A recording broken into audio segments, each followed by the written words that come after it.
Bien, entonces hoy estamos a 27 de marzo, cálculo multivariable, grupo J. ¿Listo? Entonces, nosotros estábamos hablando en la última clase sobre esta regla de la cadena. Bien, simplemente estamos asumiendo que tenemos una función de dos variables. Aquí resumiendo, mientras los demás llegan, que depende de X y Y. Bien, pero a su vez, X y Y dependen de otra variable T, de otro parámetro. ¿Sí?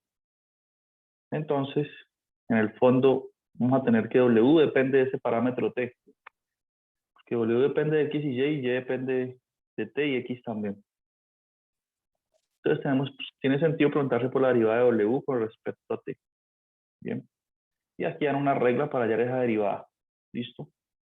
Que va a ser la derivada parcial de W con respecto a X por la derivada de X con respecto a T. Que X depende de T por medio de esta función G aquí. Más la derivada parcial de W con respecto a Y por la derivada de Y con respecto a T. Y depende de T por medio de esta función. Bien, esa es la regla de la cadena. Bien, y tiene utilidades, por ejemplo, haciendo un análisis como el de la semana, como el del martes, ¿no? Que estábamos analizando la trayectoria de dos partículas que seguían un movimiento elíptico. Una se movía así, una elipse cuyo eje principal está sobre el eje Y otra elipse así. Bien. Entonces teníamos esas partículas escribiendo una trayectoria ahí. ¿Listo? Entonces nos estamos preguntando, por ejemplo, ¿cuál es la razón de cambio? ¿Cuál es la velocidad a la que se apartan estas partículas? Entonces tuvimos que calcular la distancia entre ellas. Bien, la distancia entre ellas, entre cualquier par de puntos en el plano, se dio esa fórmula, ¿no? A esa distancia se le llamó S. Entonces, S era igual a la fórmula tradicional de distancia entre puntos. Yo tengo un punto con coordenadas x1, y1. Tengo otro punto con coordenadas x2, y2. Entonces, ¿cuál es la distancia entre ellos? Bueno, se usa el teorema de Pitágoras, pero es que es una fórmula conocida, yo creo. La fórmula de la distancia entre dos puntos. Bien, la distancia es así. Es x2 menos x1 al cuadrado más y2 menos y1 al cuadrado. Bien. Entonces, fíjense que esta función de distancia es una función cuyo dominio es todo el plano, ¿no? Aquí podemos colocar cualquier x y cualquier y. ¿Listo? Porque no importa, no hay forma de que esto dé negativo porque, miren, estoy elevando al cuadrado y sumando. Así, puede ser que x2 menos x1 dé negativo, pero cuando lo elevo al cuadrado queda positivo. Entonces no hay problema. Entonces esta función S depende de 4 variables. Bien. Entonces ustedes dirán, pero ¿por qué nos tenemos que complicar la vida? ¿Por qué x1 va a depender de t o de otra variable? Bien, precisamente porque queremos analizar, digamos, nuestra función, evaluarla en puntos solamente que están en esta trayectoria. Bien, por ejemplo, puntos que están solamente en esta elipse. Entonces, por eso se parametrizó esos puntos, por medio de las relaciones que daban en el libro, ¿no? Creo que x1, bueno, x1 y y1, ¿quién era? Entonces, aquí donde x1 y y1 dependen de una tercera variable, que en este caso, el teorema la llaman de t, pero también puede ser teta o t o teta. Entonces, fíjense, aquí x1 valía 4 coseno de t, ¿no? 4 coseno de t. Y y1 valía 2 seno de t. Bien. Entonces, y lo mismo tenemos una parametrización para los puntos que están en la elipse color rojo. Bien. Entonces, digamos, Si yo quiero calcular, como en el fondo esta función S va a depender de t, tiene sentido preguntarse cuál es la derivada de S con respecto a t, que tiene una interpretación. Es la velocidad a la que se separan estos puntos. ¿Bien? Estoy derivando una distancia. La derivada de la distancia con respecto al tiempo, en este caso el t sería el tiempo, es una velocidad. ¿Bien? ¿Qué tan rápido se separan? Entonces, para hallar esta derivada, tenemos que aplicar regla de la cadena. Entonces, nuestra función depende de 4 variables. Entonces, calculamos la derivada parcial de S con respecto a x1 por la derivada de x1 con respecto a t. Bien. Es decir, la derivada de esta función acá. Y así lo hicimos otras 3 veces, porque nuestra función depende de 4 variables. 4 variables. Entonces hay que calcular 4 derivadas parciales. Luego sigue la derivada de S con respecto a x2, ¿no? Por la derivada de x2 con respecto a t. Lo mismo para y1 y y2, ¿no? Entonces tenemos eso. Aquí recordando la regla de la cadena. Bien, entonces, ¿tienen alguna pregunta hasta aquí? Entonces, en este tipo de problemas, en el que necesitamos evaluar nuestra función en determinada curva que esté en el plano, si uno usa esas parametrizaciones y entonces tiene sentido esta regla de la cadena para derivar con respecto a t esta expresión de manera mucho más eficaz. Bien.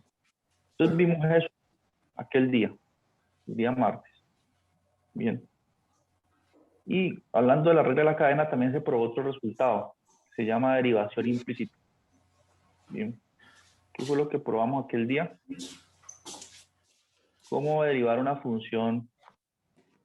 Si yo tengo x y y depende de x, en una expresión, en una ecuación, donde no puedo despejar a y, de tal modo que quede claro cómo depende de x, entonces puedo derivar implícitamente. Bien. Entonces, esta fue la regla que aplicamos. Bien. Como tenemos 4 variables, la regla se generaliza. Entonces, calculamos las 4 derivadas parciales, miren aquí, con respecto a x1, a x2, a y1 y a y2. Bien. Por su respectiva, una especie de derivada interna, ¿no? Por derivada de x1 con respecto a t. Derivada de x2 con respecto a t en todos los casos. Si tuviese una función de 6, 7, 8, 9 variables, entonces seguiría sumando.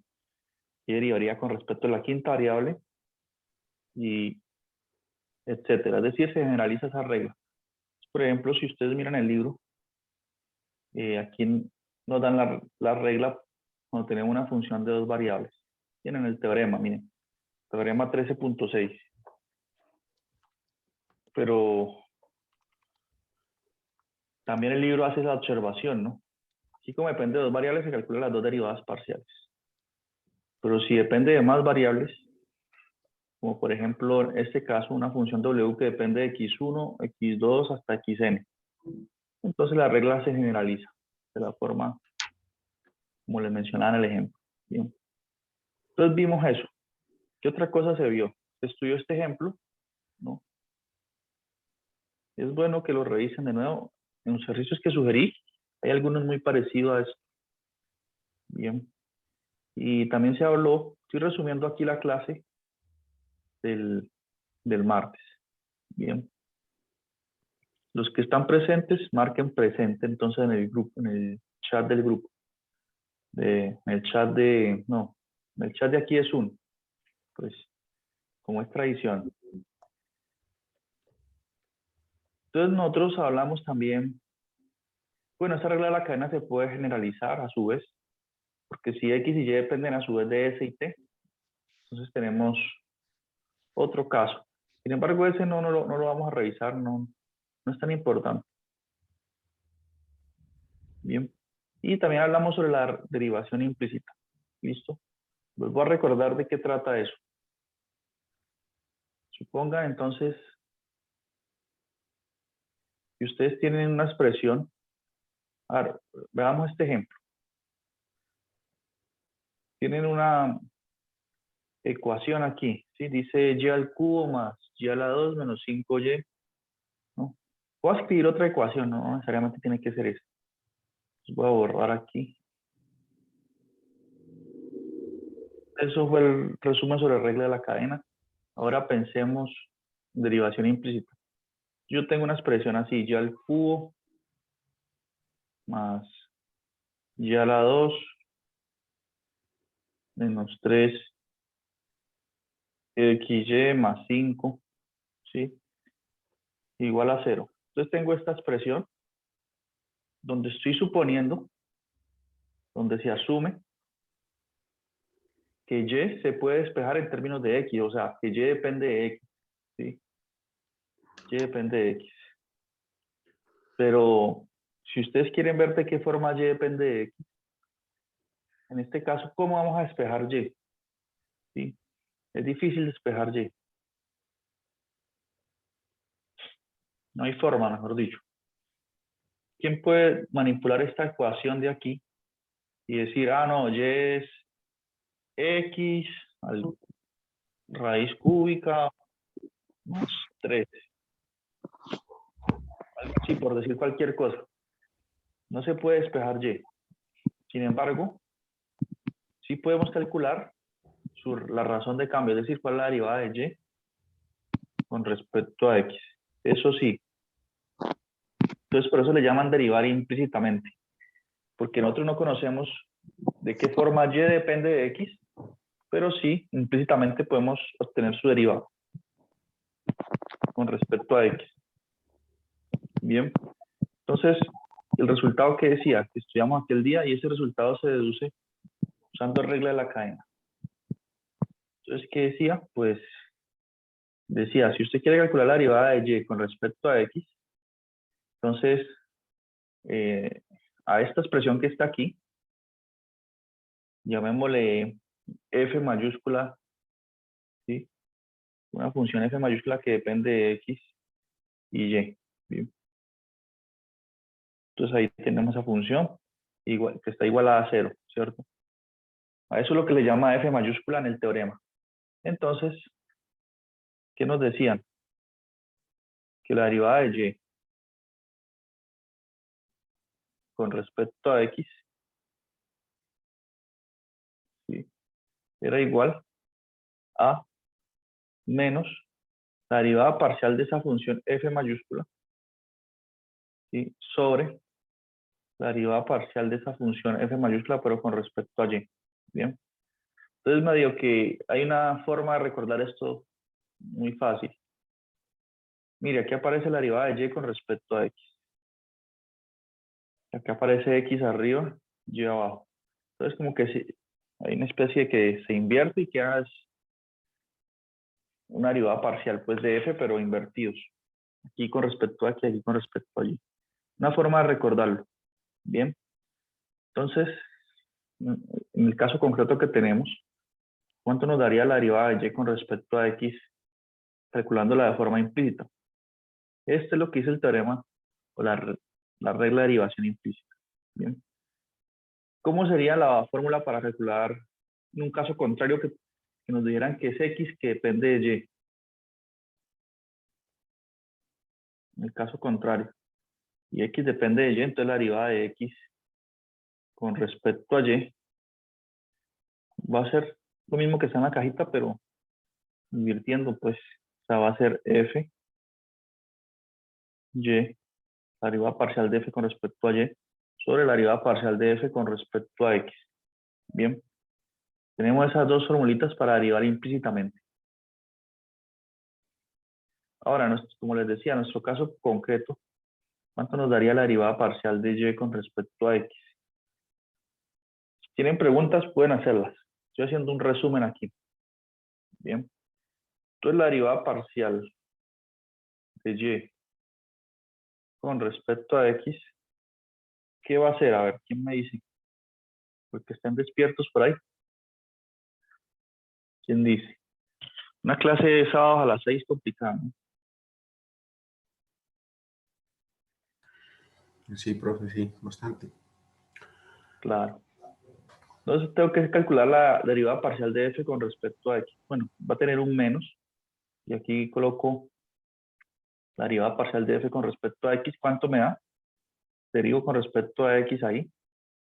Daba menos 3y, simplemente. Quedaría menos 3y sobre la derivada parcial con respecto a y. Entonces empiezo a derivar esto y me da 3y al cuadrado. ¿Sí? Más la derivada de y al cuadrado, que es 2y.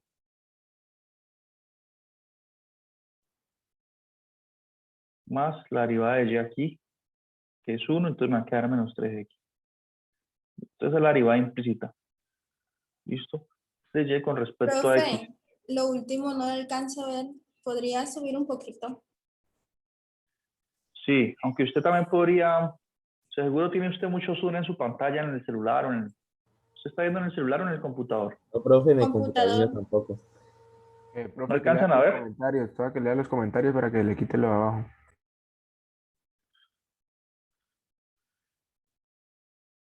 ¿Qué tienen que hacer para que lean los comentarios? ¿Cómo es que es? No, que lea el chat y ya para que no le aparezcan notificaciones del chat y ya se le esconda la barra abajo. Gracias, compañero. Sí. Exacto. Lean el chat. Y luego para que no aparezca la notificación y no les esconda esta parte aquí. ¿Ya logró? De todos modos voy a seguir más arriba en la próxima. Listo. Entonces, eso, derivación implícita, puede ser útil algún día, más adelante en otros cursos que ustedes vean, ¿no? Tal vez en ecuaciones diferenciales. Y aquí también nos hacen ese caso, ¿no? Nos muestran cómo calcular esa derivada. Listo, entonces eso fue lo que vimos en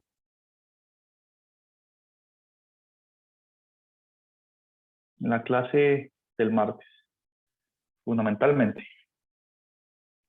Ahora, esta regla se puede generalizar también. Entonces, supongan que tenemos tres variables x, y, z, ¿no? Y que, digamos, una de esas variables depende de las otras dos. Por ejemplo, z, supongo que z depende de x y y implícitamente, ¿sí? Entonces podemos preguntarnos cuál es la derivada de z con respecto a x. Entonces miren que sigue la misma lógica acá. Va a ser la derivada parcial de esa función f mayúscula, que me define la relación implícita entre las tres variables, sobre la derivada parcial con respecto a z. Bien, aquí hay un ejemplo donde se utilizaría esta parte del teorema, más general. Entonces miren este ejemplo 7. Dice, encuentre la derivada de z con respecto a x y la derivada de z con respecto a y. Bien. Entonces está asumiendo que en toda esta ecuación z depende implícitamente de x y y, que no lo podemos despejar al z fácilmente, pero si hay esas derivadas. Entonces en este caso la función f mayúscula de la que habla el teorema es esto que está aquí. Bien. Si no está escrito de esta forma igualado a 0, entonces lo igualan a 0, ¿no? Todo lo pasan hacia el lado izquierdo. Entonces esta es la función. Y aquí están sus derivadas parciales, fx, fy, fz.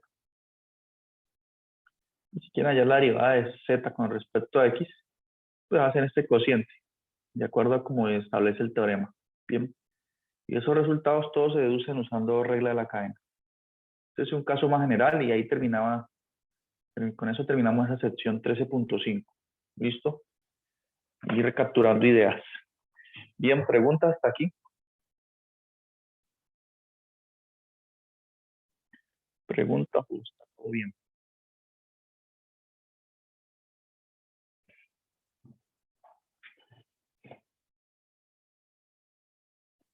Bueno, entonces, de aquí aparece este tema que es derivadas direccionales y gradientes. Bien, eso es lo que vamos a ver hoy. Entonces, vamos a usar nuestra imaginación para entender unos dibujos aquí. Listo, no vamos a hablar tanto de ecuaciones. ¿Sí? Entonces, analicemos este dibujito. Nos va a decir mucho. Bien, vamos aquí. Fíjense en el dibujo, es una colina, una montaña, una montañita. Bien. Entonces pensemos que esa colina es la superficie, la gráfica de una superficie, de una función de dos variables. Es decir, de una función así, z igual a f de x, y. Su gráfica ya sabemos que es una superficie, digamos que la superficie de esa colina. Bien. Entonces nosotros, aquí ya estamos cambiando de tema, listo. Entonces nosotros habíamos hablado de las derivadas parciales. Entonces dijimos, bueno, teníamos la derivada parcial de una función f. Digamos que la superficie es z igual a f, que depende de x y y. Entonces nosotros calculamos la derivada parcial de f con respecto a x y la derivada parcial de f con respecto a y. Bien. ¿Qué significado tienen esas derivadas parciales? Bueno, primero que todo, tienen que tener un significado cuando las evaluamos en un punto. Entonces evaluémoslas en un punto. Llamemos este punto aquí x0, un punto fijo, x0, y sub 0. Cualquier número, 1, 1, 2, 2. Entonces calculamos las derivadas parciales y las evaluamos en un punto. ¿Sí? ¿Qué quería decir eso? Bueno, vamos a ver. Entonces digamos que si el punto en el que la evaluamos, permítanme, voy a tener que hacer otro dibujito aquí. Aquí tengo el plano, el eje X, eje Y y eje Z. ¿Listo? Entonces, X, esto es para entender mejor el dibujo que está ahí en el libro. Y Z. Entonces, imaginen que aquí está la montañita esa, ¿no? Y nosotros tomamos el punto X0, Y0. Este punto está aquí, miren, lo estoy señalando. Bien, tomamos ese punto. Entonces, si por ese punto trazamos un plano que pase por ahí, voy a dibujar ese plano con color rojo. Entonces, ese plano tiene que ser paralelo al eje X y lo hacemos, sería paralelo al eje X y sería un plano vertical. Bien, o sea, va hacia arriba, así. ¿Sí? Entonces, cuando ese plano se extiende hacia arriba, corta la superficie, ¿no? Corta la superficie por acá en algún y define una curva. Bien. Entonces, supongamos, pues, que ese corte que hizo ese plano es esta línea que ustedes ven aquí punteada en color negrilla aquí. ¿Sí ven? Esa línea más repintada. ¿Listo? Por eso la repintan ahí. Bien. Entonces, la derivada parcial de f con respecto a x evaluada en el punto x0, y0. Digamos que ese punto, cuando yo lo evalúo en la función, digamos, cuando yo evalúo en la función el punto x0, y0, me da un punto en 3 dimensiones, que va a tener coordenada x0, y0, y la coordenada z pues va a ser f, la función evaluada en el punto x0, y0. Este punto está sobre la superficie ya. ¿Sí? Entonces, empiezo con x0, y0 que está en el plano, y cuando lo evalúo en la función, el punto se eleva acá. ¿Listo? Y queda en la superficie. Bien.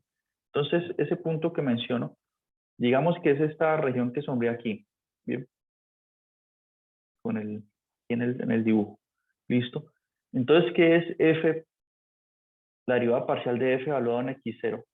Es la pendiente de esta red, de esta curvita.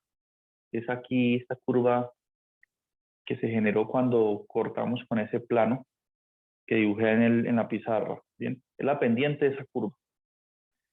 Y si hacemos un análisis semejante, la derivada parcial de f con respecto a y es la pendiente, pero de esta curva que está acá. Bien, que va en la dirección del eje y. ¿Listo? Entonces tenemos dos pendientes, tenemos dos curvas. ¿Listo? En dirección del eje X y en dirección del eje Y. Bien, esa es la interpretación de las derivadas parciales, como las pendientes de las curvas que se generan. Bien, de hecho podemos ver un dibujo mejor donde se muestre eso. Regresemos aquí un poco en el libro. Por aquí hay un dibujo donde muestran de mejor forma eso.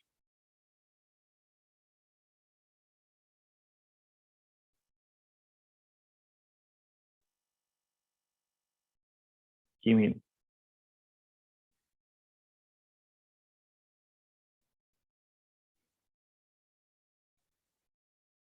Todo lo que yo dije en un caso particular aquí. ¿Sí? Entonces tenemos, por ejemplo, un punto en el plano. El punto es de coordenadas 1 medio, 1. Aquí lo ubicamos por aquí. Si lo evaluamos en la función, nos da en la superficie el punto. Bien. Y si trazamos un plano que pase por ese punto 1 medio, 1 y que sea un plano vertical, entonces él corta la superficie que es la que está en color azulito y genera esta curva. Bien. Entonces, la derivada parcial de f con respecto a x, evaluada en el punto 1 medio, 1, es la pendiente de esta recta tangente a la curva en ese punto. Bien. Y con respecto a y lo mismo. En este caso el plano es vertical también, pero va a ser paralelo al eje y. Bien, que es la derivada parcial de f con respecto a y. Entonces la derivada parcial evaluada en el punto 1 medio, 1 nos da la pendiente de esta recta tangente aquí a la curva que se generó y en ese punto. Bien. Entonces, ¿qué es lo que nosotros vamos a hacer a continuación? Nosotros vamos a estudiar derivadas direccionales. Bien. Entonces, ¿qué quiere decir eso? Teníamos que entender esa interpretación primero de las derivadas parciales para hablar sobre derivadas direccionales. Entonces, nosotros ahí, de alguna forma, estamos determinando la inclinación de nuestra colina. ¿Sí? Tenemos la colina que representa la gráfica de una función de 2 variables. Entonces, de alguna forma, si nosotros estamos ubicados en este punto de aquí, estamos hallando la inclinación de la colina en el sentido, en la dirección del eje X o el eje Y. Bien, pero ¿qué pasa si yo quiero saber la inclinación de la colina en otra dirección, hacia acá arriba, hacia acá o hacia abajo? Bien, quiero una información sobre la inclinación. Bien, podría ser. Entonces, ese es el tema que vamos a estudiar hoy, sobre derivadas direccionales. Bien. No solamente en la dirección del eje X y el eje Y, sino en cualquier dirección. Generalizar eso. Bien. Entonces, lo primero que tenemos que hacer es dar una dirección. Bien. Entonces, digamos, estamos aquí en el plano X, Y, Z. Tenemos la superficie. Voy a dibujar otro tipo de superficie aquí. ¿Se están teniendo esas ideas o no? O más o menos.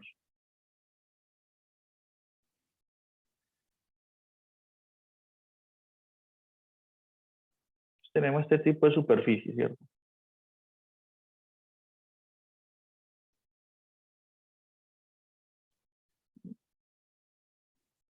Una superficie. Entonces, no solamente me interesa saber la inclinación de la superficie ni en la dirección X y en la dirección Y, en esta dirección, en estas dos nomás, sino que me interesaría en cualquier otra, en una dirección U por acá, hacia acá, ¿cómo será que es la inclinación? ¿Será que la superficie baja o sube? ¿No? Cualquier dirección. Entonces, esa dirección U que yo dibujé ahí, tenemos que establecerla primero. Tenemos que establecerla acá en el sistema de coordenadas, en el plano XY, acá abajo en el piso. ¿Bien? Que vamos a poner la dirección. ¿Listo? Entonces yo digo si va en esta dirección o si va por hacia acá. Tengo que dar una dirección.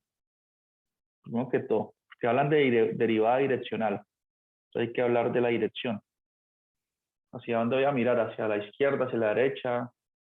¿En qué ángulo de inclinación? Bien. Entonces el primer elemento. Entonces tenemos que plantear una dirección. Bien. Entonces eso es lo que aparece aquí. Este vector U es un vector unitario. Nos va a dar la dirección. Bien. Ahora tenemos que decir en qué punto, digamos, en qué punto voy a estar ubicado yo en la colina. Y a partir de ese punto es que yo elijo la dirección. Por ejemplo, yo puedo estar ubicado acá arriba, en la parte de arriba, y quiero señalar hacia abajo, o hacia la izquierda un poquito, hacia la derecha. Entonces tengo que tener dos elementos, un punto y una dirección. ¿Bien? Si yo tengo esos dos elementos, entonces, ¿qué hago? Fíjense aquí. Fíjense en esta primera figura. Tengo la dirección y me dan un punto P. ¿Sí? Y miren que a través del punto P hay una línea trazada, ¿cierto? Esa línea, que está en negrilla aquí, es paralela a la dirección U. Bien. Entonces, esa línea la voy a levantar con un plano, como con un plano. ¿Sí? Y me da esta segunda gráfica. Bien. Entonces, ese plano que dije que levantaba ahí, es esa figura amarillita que ustedes ven. Voy a hacer un zoom aquí para que vean mejor los dibujos. Bien. Entonces, cuando levanto el plano, ese plano corta la superficie y me define esta curva. Bien. Entonces, yo estoy aquí en esta posición y yo escogí la dirección U. Entonces, yo voy a calcular la pendiente de la recta tangente a la curva en ese punto. Y eso sería la derivada direccional. Bien.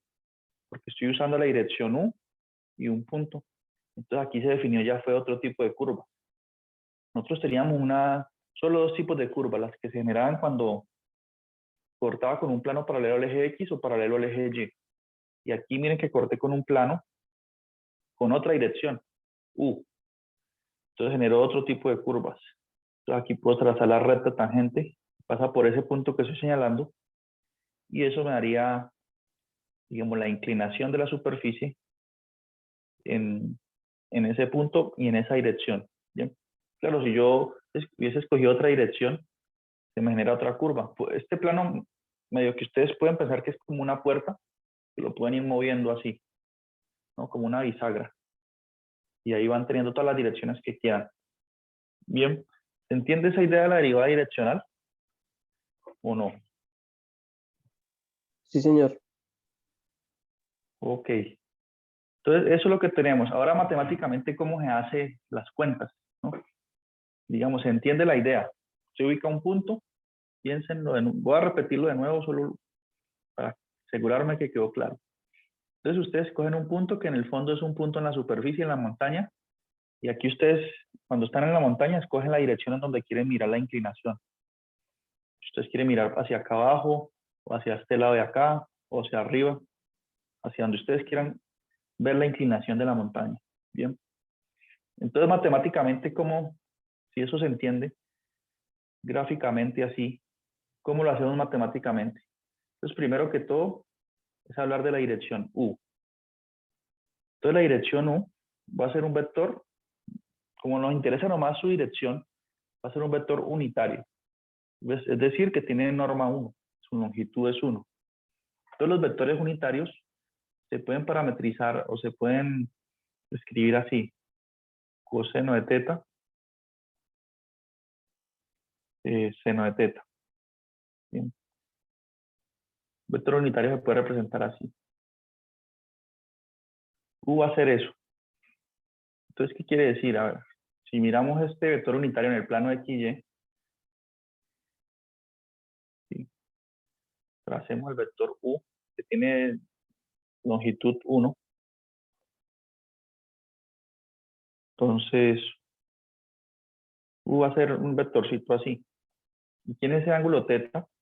Es el ángulo que forma este segmento del vector U con el eje X. ¿Sí? Eso es teta. Entonces, a medida que usted le dan valores a teta, van obteniendo distintas direcciones. Por ejemplo, si teta vale 0, ¿qué vector unitario tengo? Si teta vale 0, tengo el vector unitario U igual a coseno de 0 es 1, seno de 0 es 0. 1, 0. ¿Dónde está el vector 1, 0? Por aquí. Entonces, estaría escogiendo esta dirección. Bien. Si yo escojo otra dirección, voy cambiando el teta y voy escogiendo otras direcciones. Puedo escogerlas todas. Bien. En nuestra superficie, ¿qué quiere decir? Que estoy ubicado acá en este punto. Y si yo miro, digamos, estoy ubicado en ese punto, que estoy en 3 dimensiones, ¿bien? Si yo miro hacia abajo, digamos que voy a ver es esto. Digamos que el origen es mi ubicación en la superficie arriba. Miremos desde arriba, una vista, digamos que nos vemos en un helicóptero y nos miramos hacia abajo. Nuestra ubicación es esta, y este es el vector U. Yo quiero mirar hacia acá, la inclinación, o hacia acá, o hacia acá. Listo. Cualquiera de esos lados. Bien. Y la montaña, pues es todo esto. Distintos relieves, ¿no? Sino que estoy mirando desde arriba. Entonces el vector U, coseno de teta, seno de teta. Ahora, ¿qué otro elemento hay? Pues la ubicación donde estemos. Entonces hablamos de un punto que tiene coordenadas x0, y0. Bien. Tenemos el punto x0, y0. ¿Y qué otra cosa consideramos en el ejercicio mental que hicimos hace un momento? Ese plano amarillo que está aquí con el que cortamos la superficie. Bien. Entonces, ¿cuáles serían las coordenadas de ese plano? ¿O cómo se obtiene la ecuación de un plano? Y un plano así. Entonces, la ecuación del plano va a ser, y esto es cierto para cualquier caso, todo punto que esté en el plano XY va a ser igual a ¿qué? Al punto inicial x sub 0, y sub 0. O sea, el punto por donde pasa el plano, más t veces la dirección que tenga. Entonces, más t veces el vector director. Entonces me da coseno de teta. Esta siempre es la ecuación de un plano. Ustedes le dicen, encuentra la ecuación de tal plano, entonces tienen que tener un punto por donde pasa el plano y la dirección. El vector director le llaman. En este caso el vector director es U. Entonces va a ser el punto inicial más t veces el vector director. Entonces a medida que usted le dan valores a t, voy obteniendo cada vez, digamos, más puntos del plano. Bien, pero en este caso miren que tengo solo 2 coordenadas.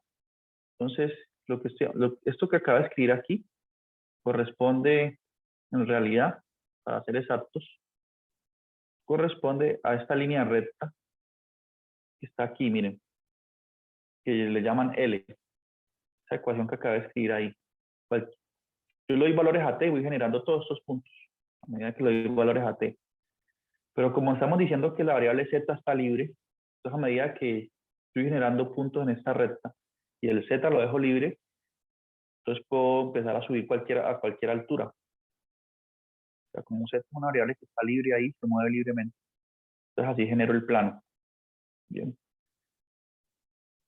Entonces tenemos esos elementos. A medida que varío t. Entonces voy a tener que x es igual a x sub 0, ¿sí? Más t veces coseno de teta. Bien. Y empiezo a hacer un análisis como el que hace el libro. Veamos. Ellos llegan a eso también.